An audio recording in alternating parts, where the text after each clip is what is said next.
Good evening. Thanks for tuning in. I'm Gadi Schwartz coming to you from Los Angeles. And here's some of the stories we're watching tonight. A mass shooting in New Mexico leaves 4 people dead, including the shooter. And a man swinging a metal baseball bat attacks 2 staffers in the office of Virginia Congressman Jerry Conway. It's quite frankly scary that someone can just walk up to an office holding a baseball bat and just start swinging at innocent victims.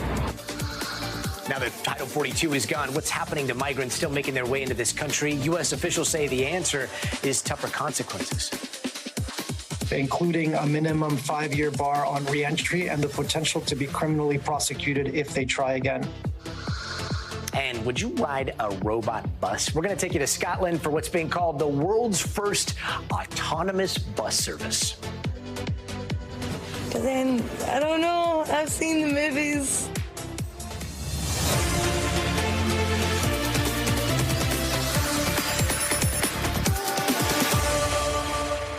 And we start tonight in the city of Farmington in northwest New Mexico, where a mass shooting took place earlier today. Now, officials say at least 4 people, including the suspect, were killed. 2 police officers were hurt, and they are currently in stable condition. And right now, police are releasing very few details about the suspect. We do know the age of the suspected shooter. He is 18 years of age. We do not know yet if he entered any other homes or any of that information. We're still trying to determine that at this point. We are still trying to determine why he was in this neighborhood. NBC's Dana Griffith joins us now. Dana, can you set the scene for us? How did this start? So police describe this as a chaotic scene. They arrived around 11 o'clock local time and say that they saw this suspect actively firing on the victims as they arrived. They confronted him and shot this 18-year-old suspect. We know there are 9 victims. 3 were killed, and among the injured, those 2 police officers, one from Farmington Police, the other a New Mexico State police officer. We know this 18-year-old, we know that the suspect is 18 years old, but we don't know any additional information about him or the motive right now. Police are now looking for what they're calling witness information, whether that's video or any other tips or knowledge that could help them in this investigation.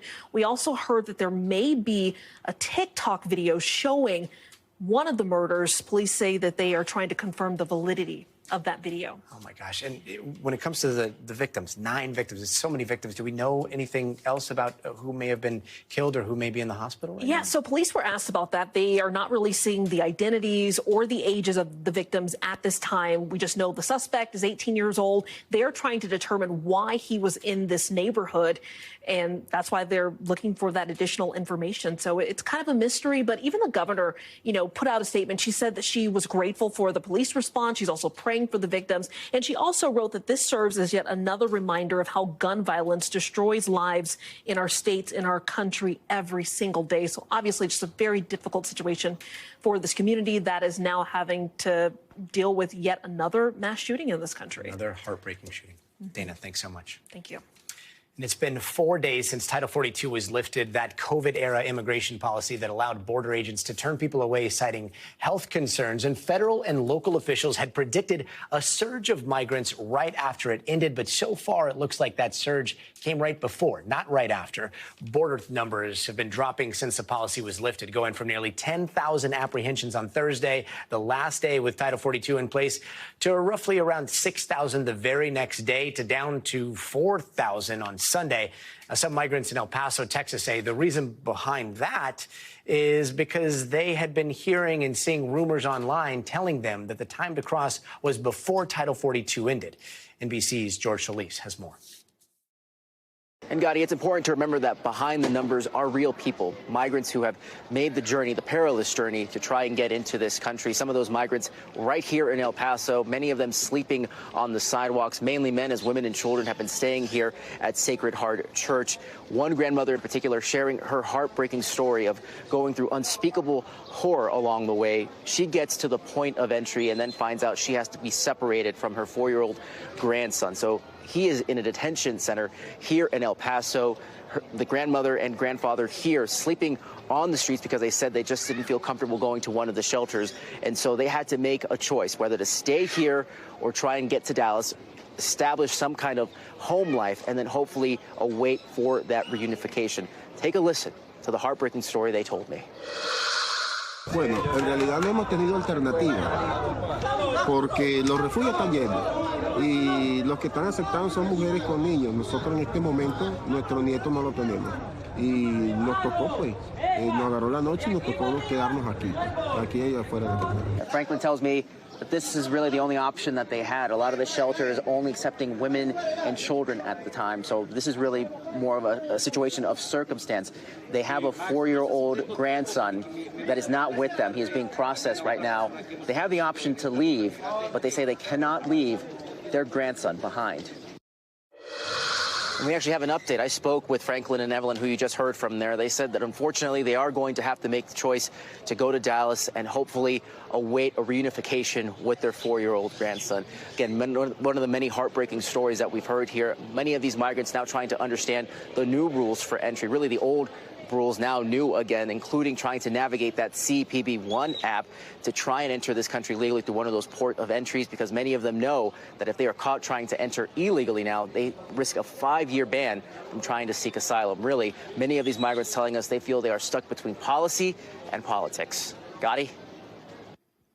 George Solis, thanks so much. And tragedy struck the people of Laguna Heights, Texas on Saturday when an incredibly strong tornado ripped through that community. Now, the National Weather Service says it had winds of up to 110 miles an hour and tore through the Gulf Coast area around 4 a.m. More than 40 homes were severely damaged. Now, the storm winds also brought down power lines in that area.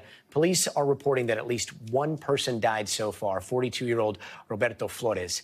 NBC's Katie Beck has more. Here in the small Gulf Coast community of Laguna Heights, Texas, rebuilding and recovery is underway. The small community of just 1,500 people is a hardworking, close-knit neighborhood where families have owned properties for generations. That's why they're taking this hit to heart and trying to put the pieces back together. Parts of Texas trying to recover from a weekend weather disaster. Danielle Martinez lost her 42-year-old cousin, Robert Flores. He was killed by the EF1 tornado that swept into Laguna Heights, Texas, Saturday morning, leaving 10 others injured and causing widespread damage. He just had a baby. He got married as well. Tornadoes reported across 6 states, with at least 54 twisters touching down since Friday. The tragedy stunning this close-knit community along the Gulf Coast, destroying or flattening homes where many families have lived for generations. A miracle. Yes, definitely.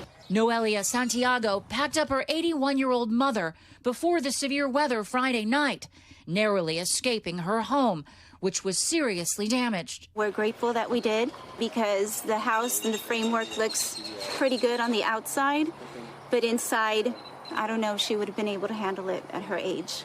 These vehicles in San Antonio submerged by flash floods. I was going down the road, and all of a sudden the water just started coming up on me.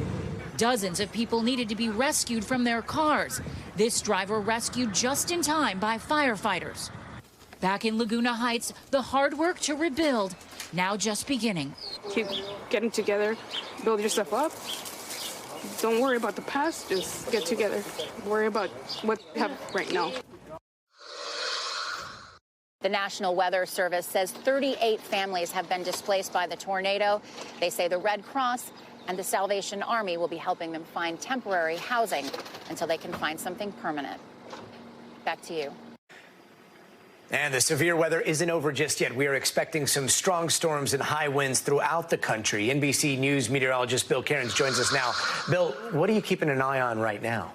Yeah, May doesn't disappoint. I mean, it's our #1 month for severe weather and especially tornadoes. And there's numerous areas of concern today. Nothing widespread, not like what we had on Friday and Saturday. And by the way, we're up to 67 preliminary tornado reports just from those 2 days alone. So we have some isolated severe storms, southern Missouri, isolated strong storms in central Texas, and hit and miss storms coming out of Tennessee and the northern portions here of Alabama and Georgia. Those will kind of be the hot spots until we get a little later in this evening. We get rid of some of that heating of the day. We We've also got this flash flood watch that's in effect, even includes the St. Louis area into areas of central Illinois. This goes until tomorrow morning. It was going to expire tonight, but they said with these thunderstorms rolling through here, ground is saturated. They are concerned with it. And just north of Springfield, Missouri, we do have a flash flood warning currently, and that's for this area right here with all of these thunderstorms in this region right along Interstate 44. So that's one area of concern. Notice as of now, St. Louis is fine, but these storms will eventually begin to ride northwards as we go throughout the evening.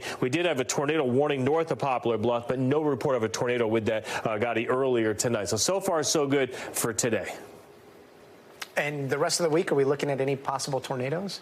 Isolated, it looks like tomorrow, especially in the mid-Atlantic region. We're going to come out of Tennessee and Kentucky with these storms. They'll cross the Appalachians and then head towards the Charlotte and Raleigh and maybe a little bit here Roanoke to Richmond. Wind gusts will be the primary threat, along with the lightning, of course. We could see some large hail with this, too, but I don't think it's going to be big enough really to cause much damage to your car or your roof or anything like that. So that'll be the concern tomorrow afternoon. Here's the timing on that. Let's go through your Tuesday. I'll pause this at 6 p.m., and you can see those storms in northern Alabama. They've already crossed through Atlanta. Isolated storms, especially here, heading towards Asheville and Boone and into the areas of the Appalachians, especially in Kentucky and over Tennessee. So hit and miss, not exactly widespread. And then we'll take all of these storms and we'll bring this boundary a little further to the south. So on Wednesday, if we're going to get any strong storms, it'll be right along that I-10 corridor along the Gulf Coast and into southern portions of Georgia. And along with this, because we're getting rain in the same locations day after day, we do have a slight risk of flash flooding that'll go from southern portions of Indiana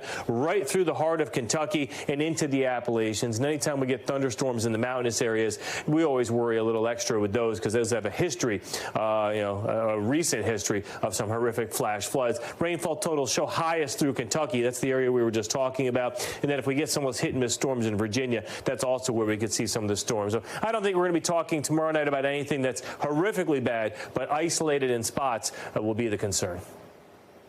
Bill, thanks so much. And we've got much more to tell you about tonight, including an NBA player who has been suspended for apparently flashing a gun on Instagram Live. And this might not be the first time he's done it. And later, a father-son reporting team just won the Pulitzer Prize. They're going to join us to talk about how this puts an important spotlight on a shrinking industry, local journalism. That's all ahead, so stay tuned.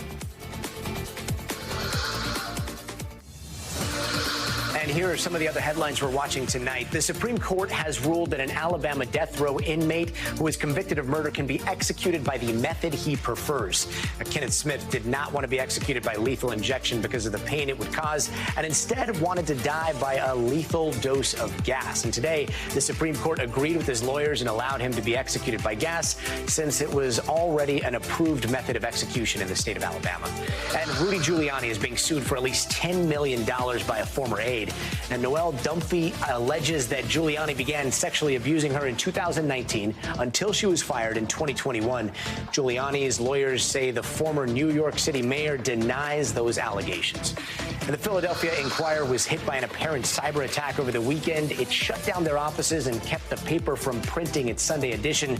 And newsrooms will be closed until at least tomorrow. Now, the attack comes as the paper is getting ready to cover the mayor's race there.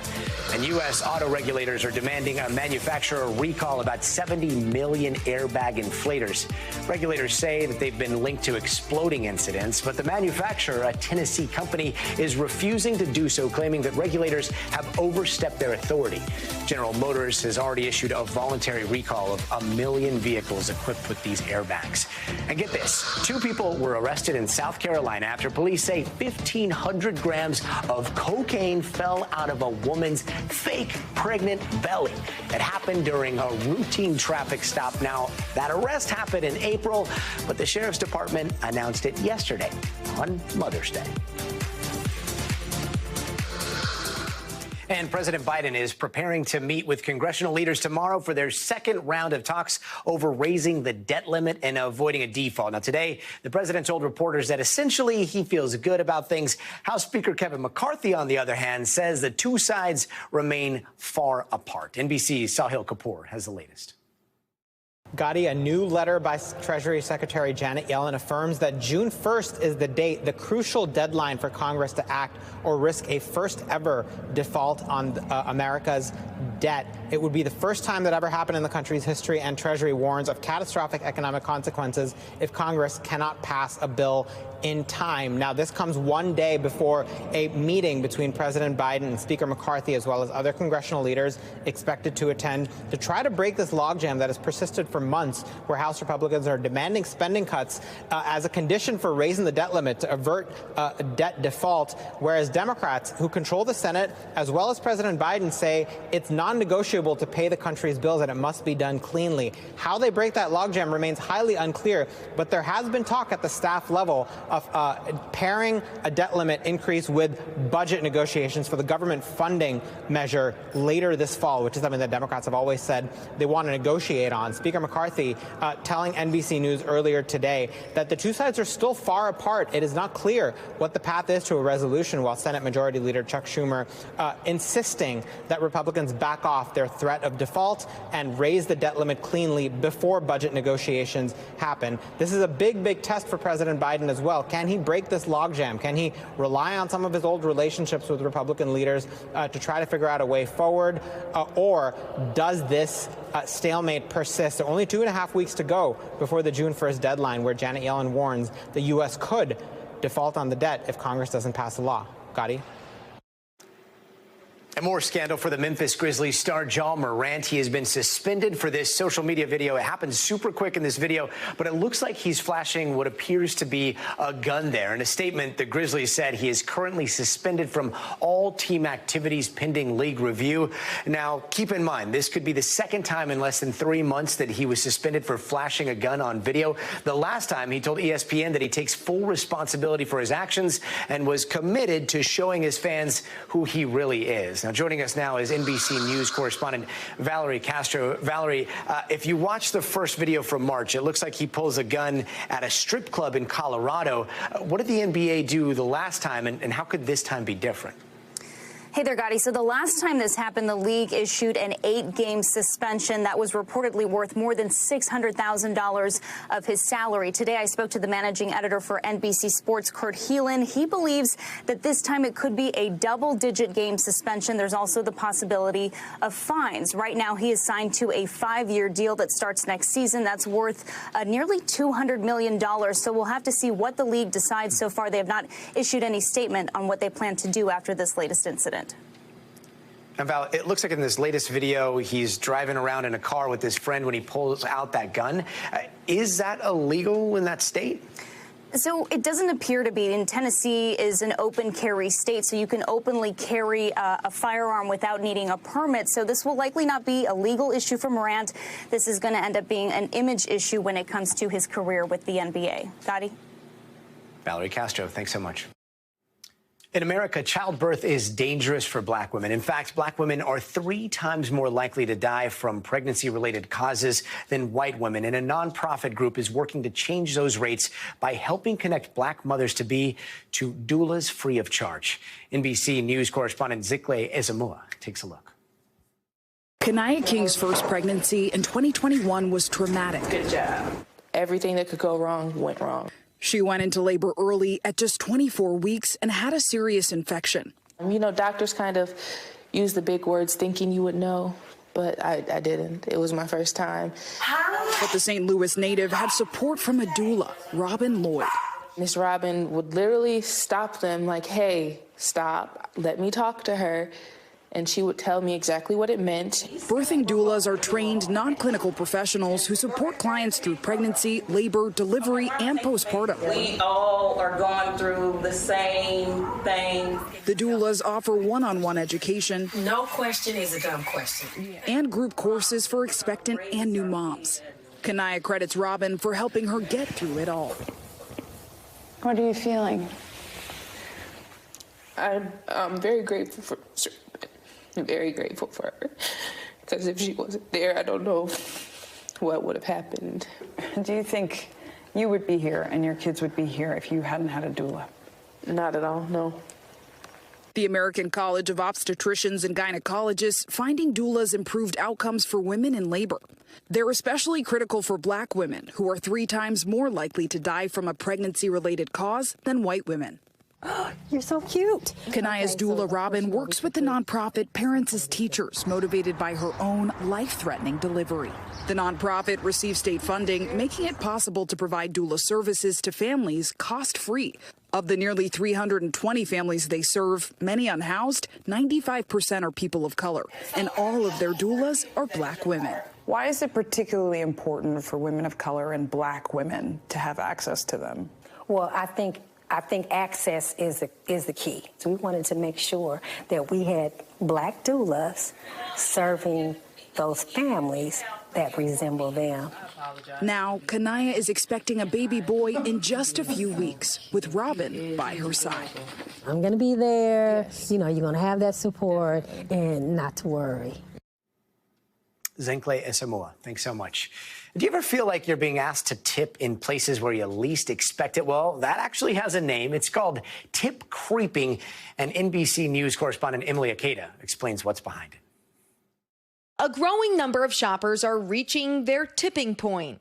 Why am I tipping for a mobile pickup order?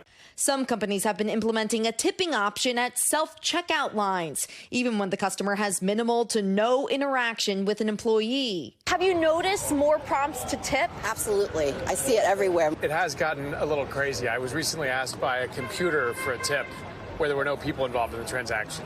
Are you wondering where's the money going to? I'm still wondering. And so are some experts. What happens when you give a tip and there is no customer-facing employee? What's the legal status of that tip? I have no idea. The new trend comes as customers are feeling bombarded by tipflation, being asked to tip more frequently at higher rates on less traditional services. Some say they feel guilted into adding a few extra dollars at their local cafe or shop when a touchscreen tablet with preset tips is offered up. According to a Forbes 2023 digital tipping culture survey, 95% say they leave a tip at least sometimes. 76% say they tip always or often. And 1 in 3 people feel pressured to leave a tip. Here, they'll be already set to 20, 25, or even higher than that. So those definitely sort of guilt you into tipping more. With self-service tipping popping up everywhere, from sports arenas to frozen yogurt shops and even airports where prices are already inflated, more customers are venting on social media. The airport in New Jersey just asked me to tip at self-checkout. Tip myself? I did all the work. Who am I tipping? OTG, a self-service provider at airports, says all tips collected are split evenly among the staff who have worked that shift. Industry experts have some tips on tipping. Calculate your tip off the pre-tax total. You can always enter a custom amount you find appropriate. And most importantly, don't be afraid to say no. No guilt trip necessary. Emily Ikeda, NBC News. Guilt and gratuity. What a combination. Coming up, a violent baseball attack on a congressman's office that sent 2 staffers to the hospital.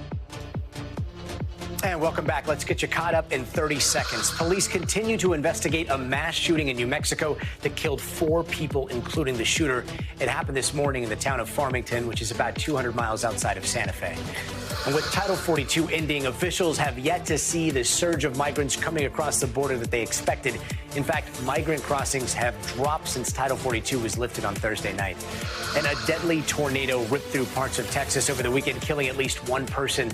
The tornado hit around 4 a.m. local time. And a Democratic congressman says 2 of his staff members were attacked today by a man with a metal baseball bat. Now, this happened at the Fairfax District Office of Virginia Representative Jerry Conley. The 2 staffers were taken to the hospital. One of the victims was an intern on her first day of work. Now, the congressman was not in the office when it happened. The 49-year-old suspect is in custody, and investigators say they are still looking for a motive. NBC's Ryan Nobles is outside of Conley's office in Fairfax, Virginia. Ryan, what more do we know about the attack and the suspect here? It was pretty shocking, Gotti, to say the very least. The suspect just walked into this office behind me. It's an office that is open because it's where constituent service is done. If you have an issue with the federal government that you need your congressman to help with, this is the place that you come. So it's not out of the ordinary that someone would come in unannounced. But in this case, it was a little bit different because he came in with a bat and then started demanding to see the congressman. When he was told the congressman wasn't in the office, he flipped out, attacked 2 of these staffers with a bat, hitting them both both. One of them, as you mentioned, an intern. It was her first day on the job. He then went through and just put something of a rampage throughout this entire office, knocking over computers, breaking glass. It was an absolute mess. The suspect was arrested. Police got here within 5 minutes. While he was taken into custody, one of the police officers was injured. He is expected to be okay, but there's no doubt that this office, members of Congress in general, are without a doubt shaken by what took place here today, that it happened so indiscriminately with absolutely no warning, and it shows just how vulnerable these staffers and members of Congress are, not just here in Virginia, but across the entire country. Yeah, speaking of that, I mean, this is happening while members of Congress seem on edge about safety right now. How are lawmakers reacting? That's so right, Gotti. I mean, Capitol Police recently put out statistics that have shown that just over the past 4 years, the incidence of threats against members of Congress have skyrocketed. It was somewhere in the range of 4,000 threats in 2017 to almost 10,000 by 2021, which was, of course, the year of the January 6th attack. There's no doubt that they feel very vulnerable. You know, of course, when they're in Washington, they have the round-the-clock protection of the Capitol Police. But when they go off into their individual districts, in many cases, they have to fend for themselves. Capitol Police have offered up more funding to harden offices like these, to put in more security cameras, more security precautions. But some members have been forced to go into their own campaign coffers or even their own personal coffers to pay for additional security because of those threats. There's no easy solution here, but as the political rhetoric in this country becomes even more heated, Gotti, I'm afraid this is something we may see more often. Ryan Nobles, thanks so much. And this weekend, the University of Idaho celebrated its graduates after what's been a very difficult school year there. That's after the murders of 4 students back in November. NBC's Steve Patterson was at the ceremony and how those students were honored. Yeah, this was a heartwarming moment, eclipsing months of sadness. The parents of those slain students accepting posthumous degrees in the honor and memory of their children. It was a stirring celebration of student achievement. It is my honor to welcome you to the University of Idaho's 2023 spring commencement. The University of Idaho acknowledging the hard work of students who earned the right to walk across stage and those whose lives were senselessly lost before they were allowed to. The loss of Ethan, Xana, Kaylee, and Madi will remain in your hearts and minds for the rest of your journey. The strength and inspiration of their life accomplishments and their families' devotion and courage is now an inseparable part of you as you go forward. Spring commencement punctuated by moments of remembrance. The school awarding posthumous degrees to Kaylee Gonzalez and Madison Mogan, both set to graduate this year, along with certificates to underclassmen Ethan Chapin and Xana Kernodle. Madison May Mogan has been recommended by the faculty of the College of Business and Economics to receive a posthumous bachelor's degree. Both Madison and Kaylee's families accepting their daughters' degrees. I hereby confer upon Kaylee Jade Gonzalez the posthumous degree earned. I thought it was beautiful. I thought it was really heartwarming. A touching moment for grads after a very difficult year. I wish they could be here today. I almost cried. It just made me really sad. They deserve to be here too. The November murders stunned the community and shocked the country. This shared home where the students lived, transforming into a months-long crime scene, now planned to be demolished after it was given to the university. Meanwhile, the case against accused killer Brian Kohberger is moving closer to trial. A preliminary hearing is scheduled to start June 26th. Kohberger recently hiring a second defense attorney certified to defend against the death penalty and has yet to enter a plea, but has said through a former lawyer he believes he'll be exonerated. But for a community suffering so much, this was a walk to remember. Graduates gliding across stage, making strides toward a shared moment of healing. And those certificates sent separately to the families of Xana and Ethan, where private ceremonies were held. The families expressing how thankful they are to the university for all the support. Back to you. Steve Patterson, thanks so much. Now, the American car industry is in overdrive. New and used car prices are redlining, and why there's no cooling the demand. Those who have a car right now are clutching onto them for longer than ever. Here's NBC's Sam Brock. With demand for vehicles in overdrive, new data shows Americans keeping their cars and smaller trucks for a record 12 and a half years. While they're lasting longer, they're also more expensive, which is why South Florida mechanic Nick Osborne is still holding onto a 2007 SUV. Under normal circumstances, would you still be driving around in this? No way. I would already replace this car. The father of 5 swapping out an engine with 200,000 miles for one with a mere 100,000, a short-term fix that fits his family's budget. Do you feel safe driving this? No, not at all. 200,000 miles, no. You know, and then my kids are in it. I'm not sure if I feel too safe with 200,000 miles. You know, but do I have a choice? No, I don't have a choice. It's the impact of years of pandemic-fueled shortages, supply disruptions, and heightened demand. The average used car payment is more than $560, and for new vehicles, nearly $730. According to one group, that's up more than $250 a month compared to just 5 years ago. Industry analysts say pricing, higher interest rates, and greater reliability of newer cars all play a role. Someone going into the market for the first time in a while, they're going to be shocked as to how high the prices are for both new and used cars. A byproduct of this trend, auto repair shops are seeing way more customers. Even with high mileage, they're keeping the car. Yeah. We've seen an average car go from anywhere between 80 to 90,000 miles, now over 100, 150,000. Many hoping to ride out this tidal wave of demand, like Nick. I wish I could afford a minivan right now with a lot less mileage. When the road to ownership is a little smoother. Sam Brock, NBC News, Miami. And still to come, Volodymyr Zelensky is in London right now, where he's making his case to beef up Ukraine's weapons supply. But first, we want to show you this story that proves you are never too old to accomplish your dreams. This is Fred Taylor. He is 101 years young. He just got to walk in his college graduation.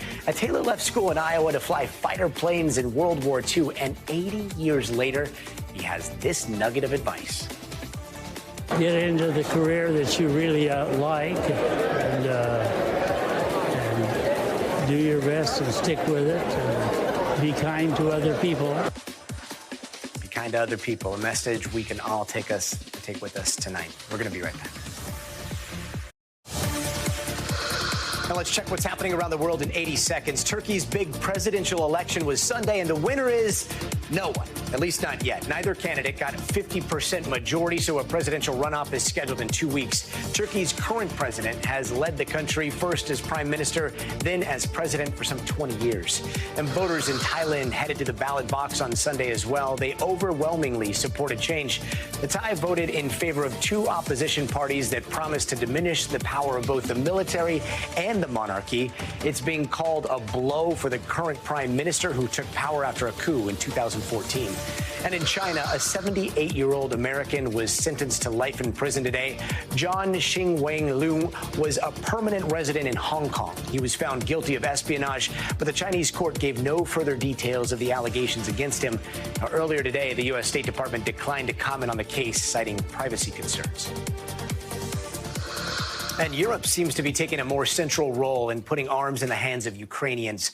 And now Ukrainian President Volodymyr Zelensky is touring some of those countries, hoping they can keep their promise of billions of dollars in new military aid. NBC's Ali Arouzi has the latest.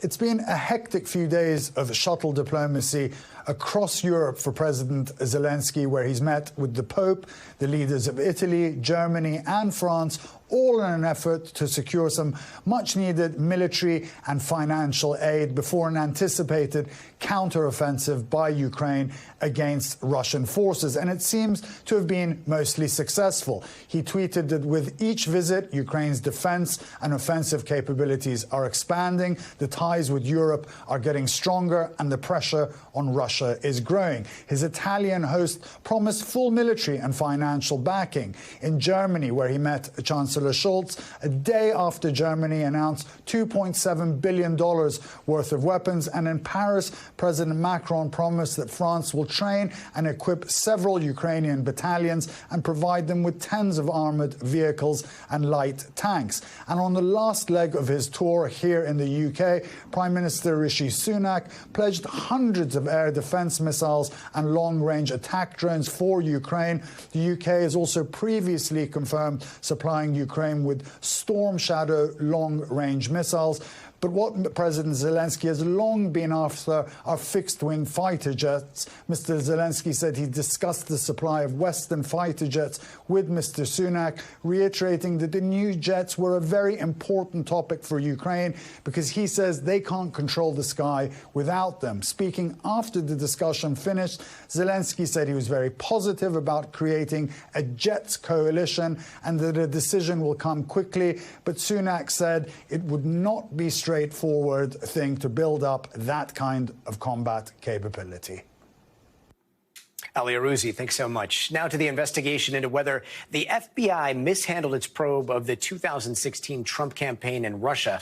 Tonight, Special Counsel John Durham slamming the FBI and how it carried out that investigation. And NBC's Ken Delanian has more. Tonight, in his long-awaited report, the special counsel looking into the origins of the Trump-Russia investigation, blasting the FBI's performance as seriously deficient. John Durham concluding the Bureau was too quick to open an investigation into the Trump campaign in 2016 based on raw and uncorroborated information, while saying the FBI was much more cautious and skeptical about allegations against the Clinton campaign. Codenamed Crossfire Hurricane, the FBI probe examined alleged links between the Trump campaign and Russia and led to the appointment of special counsel Robert Mueller, who in the end did not find any conspiracy between the Trump campaign and the Kremlin, while noting some Russians contacted the campaign. Tonight, Mr. Trump posting the American public was scammed. As part of Durham's investigation, an FBI lawyer pleaded guilty to falsifying records in an application for a secret warrant to conduct surveillance on a Trump campaign aide, Carter Page. But after nearly 4 years, Durham's report does not find corruption or conspiracy or recommend any wholesale changes. Durham lost the only 2 criminal cases he brought to court, with juries acquitting these 2 men of lying to investigators. Durham's report follows this 2019 report by the Justice Department's Inspector General, which found that the FBI made mistakes, but was justified in opening the Trump investigation. Ken Delanian, thanks so much. Now, this next story has some layers to it. It starts in a small southern town with very few violent crimes, but with a police department that looked like it was built for the front lines of a war-torn country. And it turns out the finances used to build a lot of that police force came from sucking drivers into a legal, quote, black hole. Now, we're going to explain that. Brookside, Alabama is a former mining town with a population of about 1,200, and a number of them say those police officers use fines and forfeitures to fund their department. And within a 2-year span, fines and forfeitures reportedly rose 640%, while arrests rose almost 450%. And the police chief started gathering all this military-grade equipment. Now, how do people know about this? Because of the local publication AL.com and their reporting. The reporting led to the resignation of the town's police chief. It also led to the Alabama legislature passing new laws to prevent it from happening again. The team of 4 reporters who uncovered all of that won a Pulitzer Prize for local reporting last week. That is the Oscars for journalists. And making that Pulitzer win even more special, 2 of the reporters on that team are father and son, the brilliant father-son duo. They are with us right now. Welcome, John and Ramsey Archibald. John, Ramsey, talk to us about your reporting. You didn't just win a Pulitzer for it. You won a George Polk as well. How did you come across this story? And what did you do to uncover it, John? Well, we started out trying to look at the bigger issue of criminalization of poverty, which is something we think is pretty important, but it's often hard to kind of really relate to people. Somebody said something's happening in Brookside, and we took a look, and it just rolled out in a way that very few stories do. And I mean, when you're looking at the population, 1,200, and then you're looking at the jumps in those numbers, what was it that stuck out to you right away? No, everything. I mean, when I first saw the audit reports that indicated that they were using fines and forfeitures for 49% of their town's revenue, the hair on the back of my neck stood up, and that's where we began. And what came next was this series of things. I mean, they had a drug sniffing dog named Cash and parked a tank out in front of their community, their town hall, and every little detail that came along seemed to just make this story sort of our Rosetta Stone to help people understand why criminalization of poverty is a bad thing, why fines and forfeitures can be misused. So much of this comes down to local reporting and finding those stories. But between 2005 to 2022, some 2,500 local papers have closed in the United States. How important is local news to you, and what happens in communities without those papers? I'll start with the young gun. Archibald, what do you think? Yeah, I mean, I think, I hope the reporting we were able to do here and that we continue to do proves that local reporting does matter. And like you showed in that graphic, I mean, too many small papers are closing, and without local journalism, the things that were happening in Brookside wouldn't have come to light. So I think, and then when you look at all the things that happened because of this reporting, people saying that they got their lives back, charges being dropped, things like that. I mean, it's really important that this stuff did come to light. And I think, I hope that people will continue to support local journalism, read local journalism, and just understand how important it is. I don't want to get too mushy on you guys, but you both wrote short essays for The Atlantic after winning the Pulitzer. John, I'm going to start with you. These are your words. You wrote, watching your kid go into journalism is like hearing he wants to rappel into a volcano to rescue a puppy. Sure, there's pride because I believe the work is crucial. Journalism is hard. But what isn't these days? Rappel into a volcano to rescue a puppy. I got to say, man, that is pretty spot on. I'm terrified that my daughter is going to go into journalism, too. Tell me, what were you feeling when you wrote that? I mean, I felt exactly that. I mean, you have mixed emotions, but there is when something like this happens, there's a lot of pride. The worst part about it, though, I got to say, I mean, the whole Pulitzer thing is great and a lot of fun, but the worst part about it was that when we both wrote these essays for The Atlantic, every single person who has contacted me about it said, "Man, your son's was way better than yours," and I'm not sure I'm ready for that. Well, I mean, it's true because I got the next one. Ramsey, you're up next here. You wrote, and this one's kind of a tearjerker. I realized that he's been teaching me much more compassion, curiosity, work ethic since before I knew who John Archibald was when there was only Dad. Now I know that they are the same person they always have been. I mean... What were you thinking when you wrote that? You were just trying to one-up your dad, right? Well, no. Well, it was pretty cool. We wrote these without reading each other's, so it was sort of going in blind, and I didn't know. You know, I knew I had a lot of competition if we were going to make this into a competition. But if you see us on basketball court every Saturday, you know that there is competition between us. But this is something that I've been thinking about for a long, long time. And then this week, everything that's happened. It's been an emotional week in a lot of ways, so it sort of just all came pouring out. Well, you two are remarkable. John, I know that sometimes people are like, I wish you could just clone yourself. Clearly, you have done something close to that. John, Ramsey, thank you guys so much. Thanks so much for the reporting. Thank you. Thanks for having us. And before we go, it is time for the future of everything. And tonight, we've got the future of public transit. Scotland just unveiled a fleet of buses, but the twist here, none of them have drivers. That story is just ahead.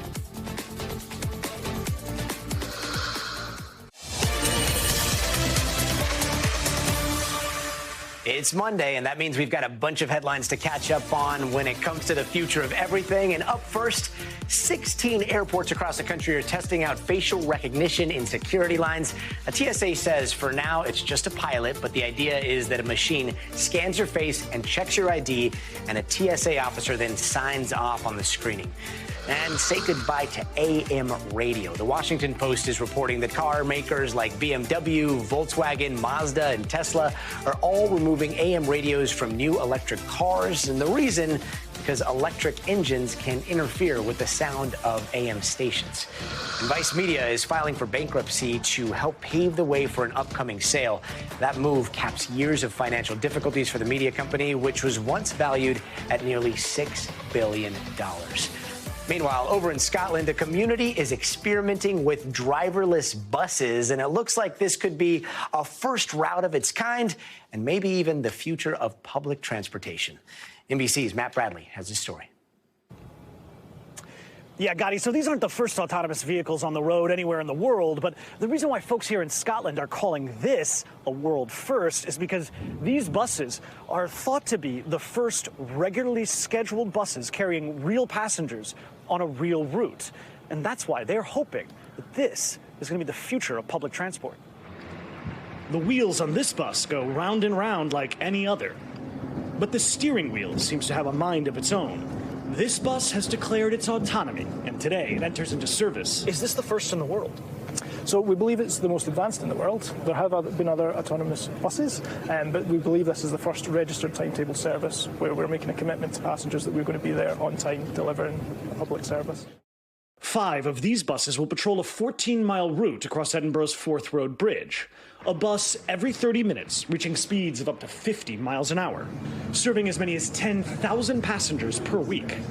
But this is still very much an experiment. So for now, this driverless bus does have a driver. He's here just making sure everything is safe, and there's another member of staff here taking tickets. That's 2 employees, twice as many as was needed before. The idea is to eventually free the driver from babysitting the bus, but right now, that's illegal. Stagecoach, the company running this experiment, is hoping the law will change soon. When the technology is completely signed off and we're allowed to take the safety driver out of the cab, they'll be able to move around the saloon, engage with passengers, check tickets, keep the service accessible, that kind of thing. As far as drivers are concerned, autonomous buses are sophisticated and safe. You ever had any close calls? No, I haven't. No. Are you worried that you could? No, not really. The technology, I think, is brilliant. It stays in its lane, it brakes. When it senses other traffic, the only thing you've maybe got to worry about is other motorists not knowing what they're going to do. The bus itself does most of the work, with some high-tech help. So when you say a sensor, is that these things right here? Yeah, so that's one of them. That's a LiDAR. That's for the closer range detection. So if the technology has arrived, the real problem is still humans, pedestrians, drivers. By behaving unpredictably, they're the ones who are standing in the way of wider adoption of this technology. The biggest barrier with autonomous vehicles is dealing with people, especially in urban environments, where people are making decisions of their own, sometimes stretching the rules just a little bit so that they can get by and collaborate with each other. But the humans of Edinburgh aren't all ready to board the bus. They say it'd be safer by reducing human error. But then, I don't know, I've seen the movies and the robots something always happens. And will you be happy about it? No. No. You're scared? Let your life in the hand of a machine that could have faults. Yeah, so far it proved that, yes, human error exists, but it's less than machinery for the moment. They may have a point. Accidents involving autonomous vehicles have happened. Ain't nobody in it. This is crazy. And in San Francisco, this driverless car sped off after it was pulled over by police. In February, American safety officials pushed Tesla to recall more than 360,000 full self-driving cars because of unsafe driving and road violations. What do you say to people who are worried that this is unsafe? I say that we've got a vetted safety case there that has gone through millions of miles of testing, and there will always be the safety driver there ready to intervene. So if you're worried about autonomous technology, maybe think of it this way. These drivers never have a bad day. They never get distracted. And these sensors never blink. But experiments like this one are as much about calming the public as they are about testing the tech. We still understand that we need to ensure that the public come with us on this, and that they're convinced that this technology is safe and has benefits for everyone. So I think there's still work to be done on that side of it, but the technology is ready now. So, Gadi, as you can see, all of this is still really experimental, but the idea here is that if this experiment works, then this same technology could be rolled out in buses in 4 additional cities all across the UK. And before you know it, you might be able to ride one of these buses where you are, in LA. Gadi? We'll see about that. Matt Bradley, thanks so much. That does it for us tonight. I'm Gadi Schwartz. We'll see you tomorrow. But until then, stay tuned now. Thanks for watching our YouTube channel. Follow today's top stories and breaking news by downloading the NBC News app.